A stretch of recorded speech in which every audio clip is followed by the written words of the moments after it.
Hi everyone, welcome to Tamil story garden. இன்னைக்கான story என்னன்னு நம்ம பார்க்கலாம்.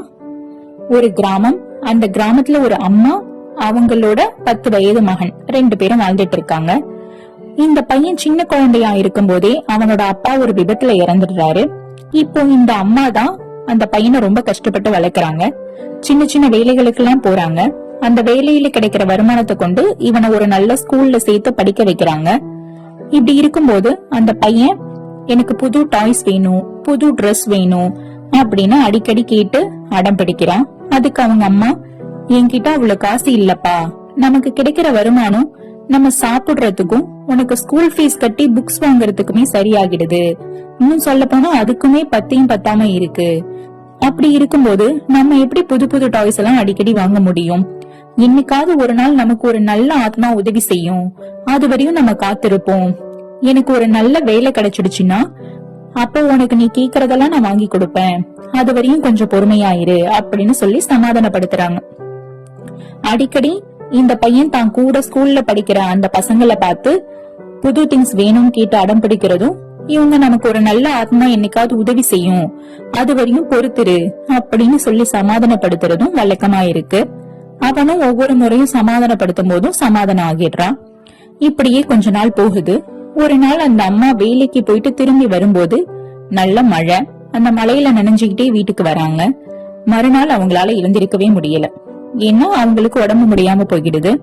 இப்போ இந்த பையன் அவங்கள பக்கத்துல இருக்க அந்த ஹாஸ்பிட்டலுக்கு கூட்டிட்டு போறான். அங்க அந்த ட்ரீட்மெண்ட் செலவுக்கு ஒரு 5000 ரூபாய் தேவைப்படுது.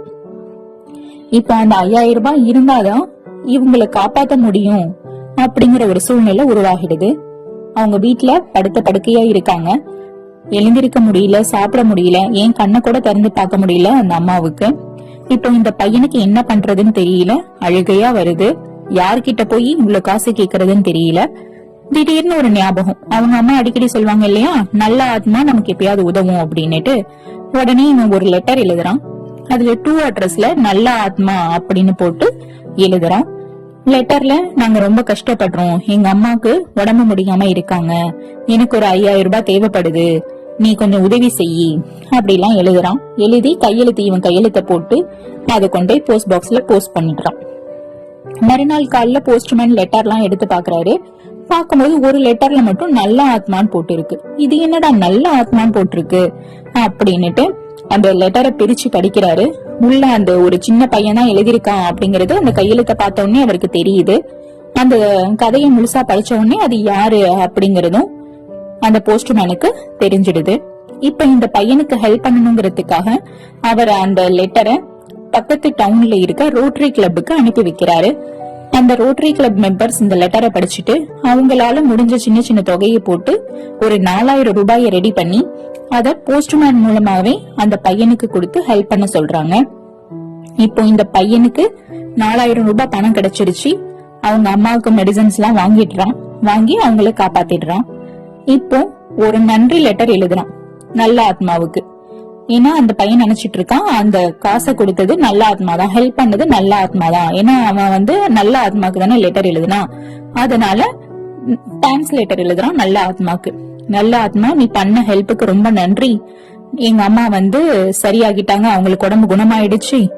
ஆனா இனிமே நீ ஏதாவது எனக்கு ஹெல்ப் பண்ணனா எனக்கு நேராவே பண்ணிடு, அத ரோட்டரி கிளப் மூலமா நீ பண்ணாத. ஏன்னா நான் உங்ககிட்ட 5000 ரூபாய் கேட்டிருந்தேன், அந்த ரோட்டரி கிளப் மூலமா நீ அனுப்புனதுனால அவங்க அந்த கவரை கட் பண்ணி அதுல இருந்து கொஞ்சம் பணம் எடுத்துக்கிட்டு எனக்கு 4000 ரூபாய் தான் அனுப்பியிருக்காங்க. அதனால இனிமே நீ எனக்கு ஏதாவது ஹெல்ப் பண்ணணும்னா எனக்கு நேராவே பண்ணிடு அப்படின்னு சொல்லி ஒரு லெட்டர் போடுறான். இது கதை. சோ இந்த கதையில இருந்து நமக்கு தெரிகிற மோரல் என்னன்னு நம்ம பார்த்தோம்னா, சில நேரங்கள்ல கண்மூடித்தனமான நம்பிக்கை நமக்கு தைரியத்தையே கொடுக்கும், உதவியும் செய்யலாம். ஆனால் அறியாமை தவறான எண்ணத்தை உருவாக்கிடும். இந்த ஸ்டோரியில அந்த பையனோட அம்மா என்ன சொல்றாங்க, நல்ல ஆத்மா நம்மளை காப்பாத்தணும்னு அடிக்கடி சொல்றாங்க இல்லையா, அதை அவன் முழுசா நம்பிடுறான். அதனாலதான் லெட்டர் எழுதுறான். ஆனா அந்த நல்ல ஆத்மாங்கிறது தனக்கு உதவி செய்யக்கூடிய எந்த ஒரு மனிதரையும் குறிக்கும் அப்படிங்கறத அவங்க சொல்லி கொடுக்கல. சோ அந்த அறியாம அவனை அவங்களுக்கு ஹெல்ப் பண்ணவங்களையே தப்பா நினைக்க வைக்குது.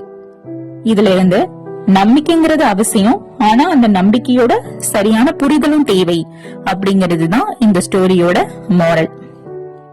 இந்த ஸ்டோரி உங்களுக்கு பிடிச்சிருக்கும்னு நான் நம்புறேன். இத மாதிரி நிறைய மாரல் ஸ்டோரிஸ் கேட்கறதுக்கு எங்க சேனலை ஃபாலோ பண்ணுங்க. நாளைக்கு ஒரு நல்ல மாரல் ஸ்டோரியோட உங்களை மீட் பண்றேன். தேங்க்யூ.